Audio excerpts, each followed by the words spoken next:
Hello tout le monde, me revoici enfin après cette trop longue pause, et croyez-moi, on a du pain sur la planche. Hop, avant de commencer, un petit mot au sujet de notre sponsor du jour.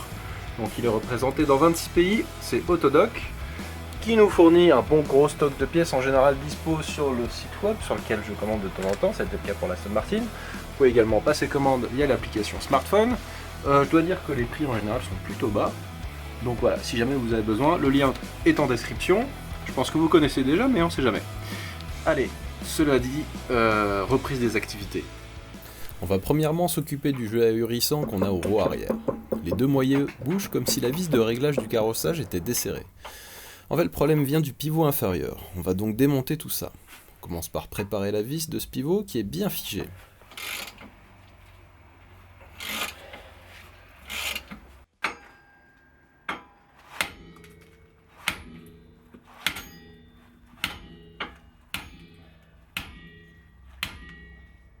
On continue ensuite par retirer la vis du cardan, puis l'étrier de frein, suivi du disque.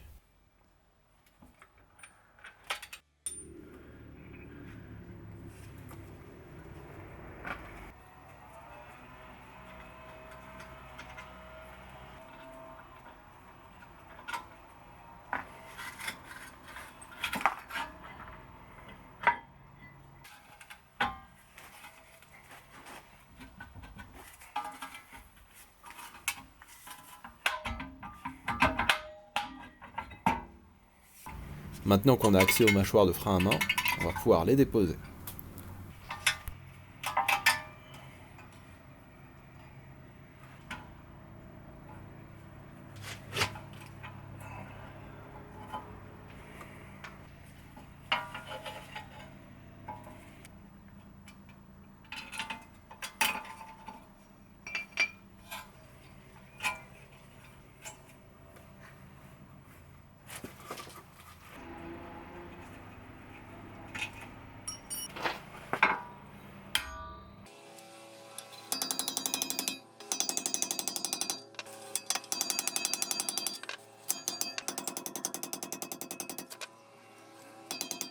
Pas très coopérative cette vis, mais avec un peu de persuasion, j'arrive finalement à la dégager.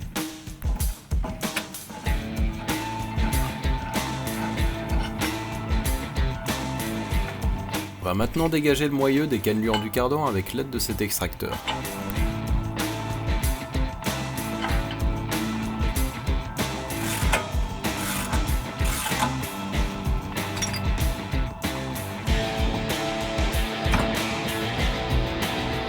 Il ne nous reste plus qu'à déverrouiller le câble de frein à main.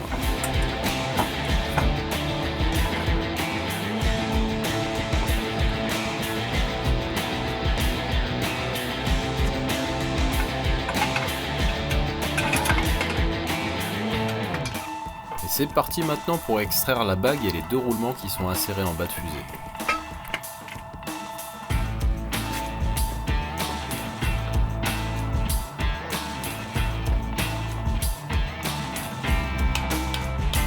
Les roulements sont très grippés et plus lubrifiés à la rouille qu'à la graisse. Les joints qui sont censés garantir leur étanchéité ont dû céder il y a bien longtemps. C'est irrémédiable quand ça se produit puisqu'il n'y a pas de graisseur sur la fusée.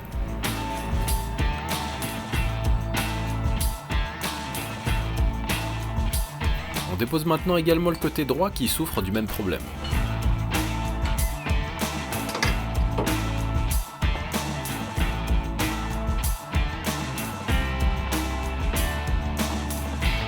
Les pièces sont encore plus abîmées et on peut voir qu'une cage de roulement a complètement explosé.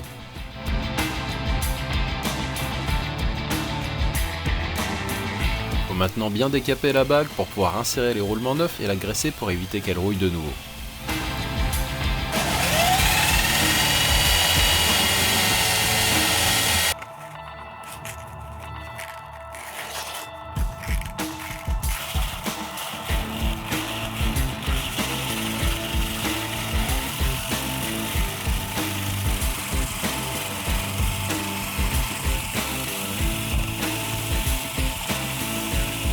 Du fait de l'extraction un peu violente, une des extrémités est matée. Faut donc que je retire de la matière, sinon le roulement ne pourra pas être inséré. Et voilà les fusées de retour de chez un garagiste qui a pu retirer les portées de roulement qui ne voulaient pas coopérer du tout.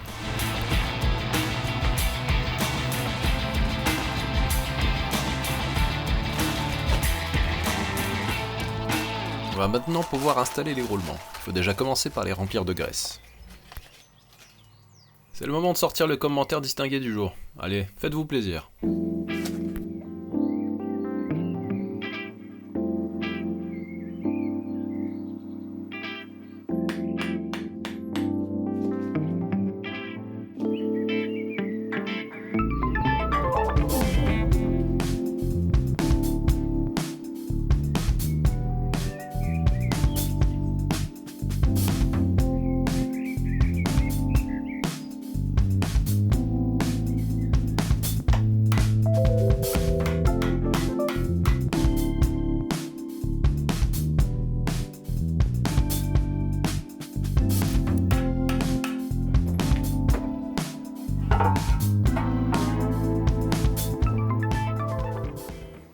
Bon, je vous fais pas de dessin, il faut maintenant tout remonter en sens inverse.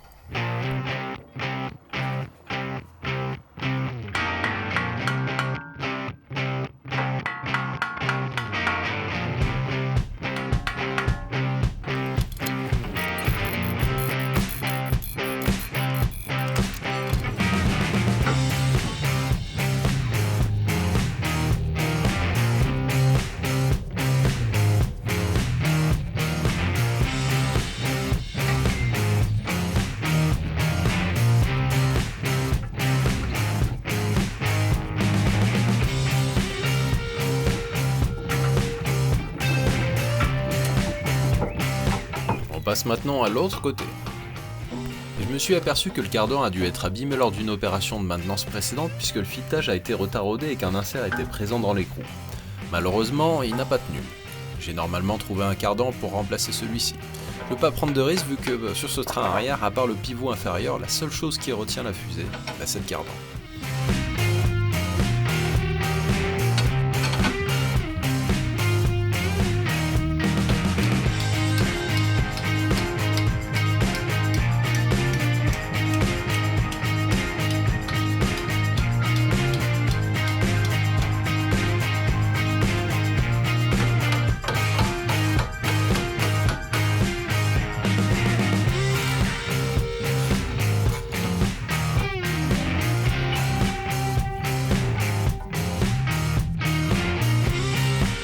J'ai passé beaucoup trop de temps à remettre en place le système de mâchoire. Ces trucs-là, c'est pas franchement ma tasse de thé.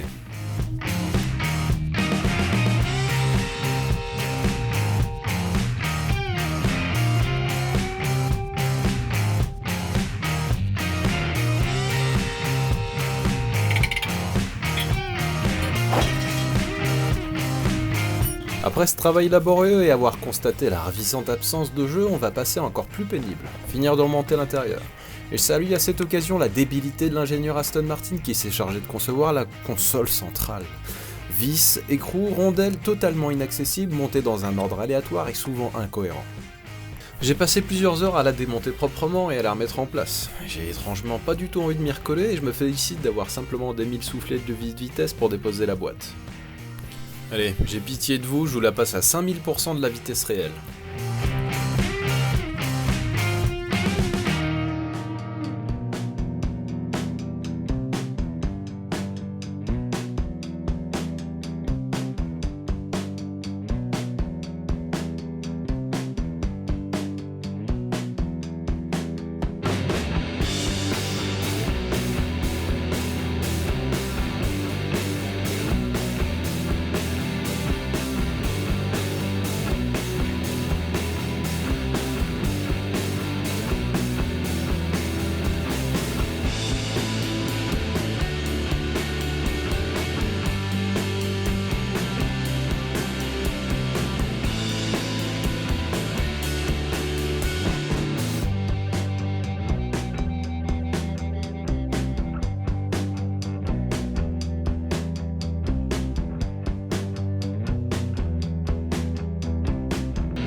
Voilà, on va pouvoir se détendre avec des trucs plus sympas maintenant. Le nettoyage de l'intérieur par exemple.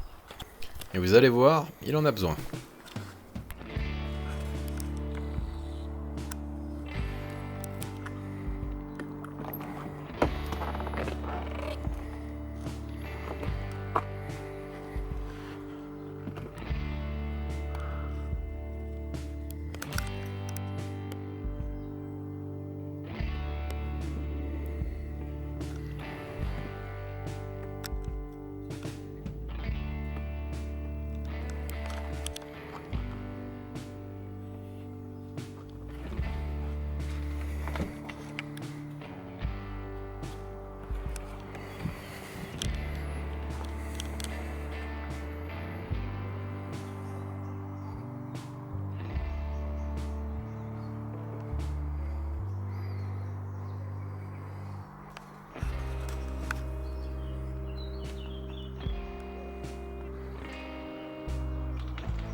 C'est le moment de s'y mettre pour transformer cette porcherie en intérieur à la hauteur du prestige de la marque.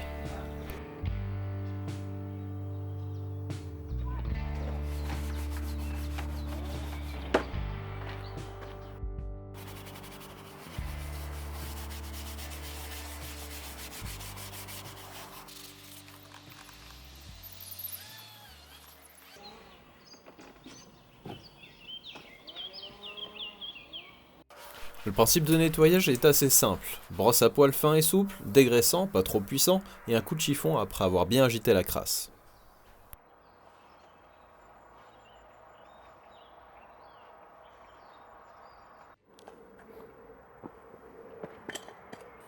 Avant, après.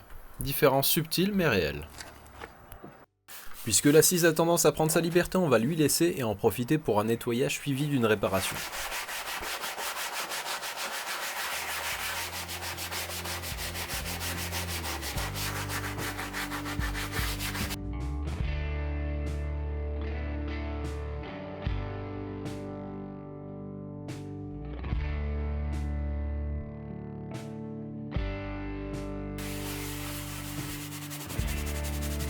Vu la couleur du jus qui en ressort, c'était pas du luxe.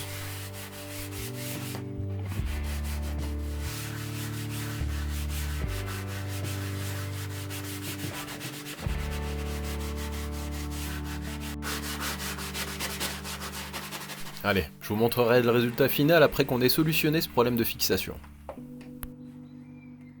D'origine, un tube à l'avant de l'assise vient reposer sur deux demi-lunes du châssis du siège et il faut ensuite insérer deux pions qui viennent alors maintenir l'assise en place. Problème, ces pions, qui tiennent avec deux circlips, présentent une gorge de centrage d'un diamètre absolument ridicule.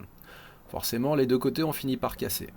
On va remplacer le tout par une tige filetée d'un côté, qui viendra directement traverser le châssis du siège, et un boulon à visser sur la droite.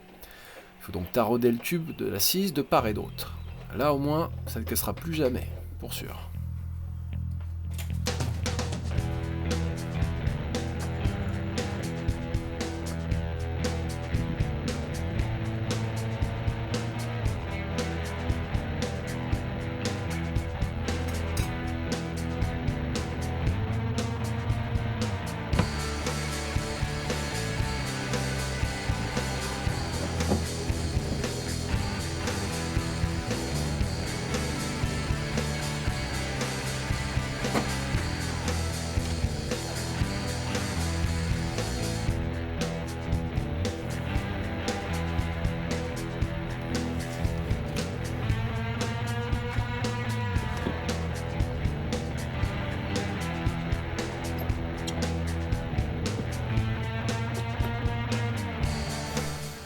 Enfin une position de conduite convenable. Avant on avait juste l'impression d'être assis sur le plancher. Allez, pour clôturer cet épisode, un tour en détail de l'intérieur après nettoyage. Il restera un peu de mastic à passer ainsi qu'une teinte de certaines zones, mais c'est déjà bien mieux qu'avant. Je regrette juste d'avoir perdu une quantité de fichiers assez impressionnante concernant l'étape du décapage du cuir. Dommage.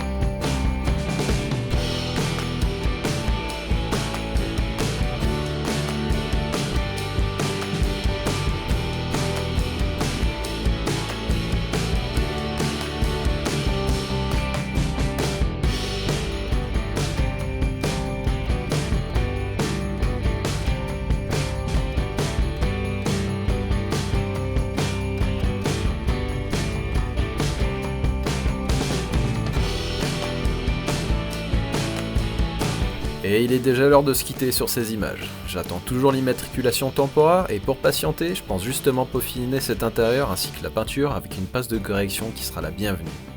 Alors, à bientôt pour la suite. Ciao.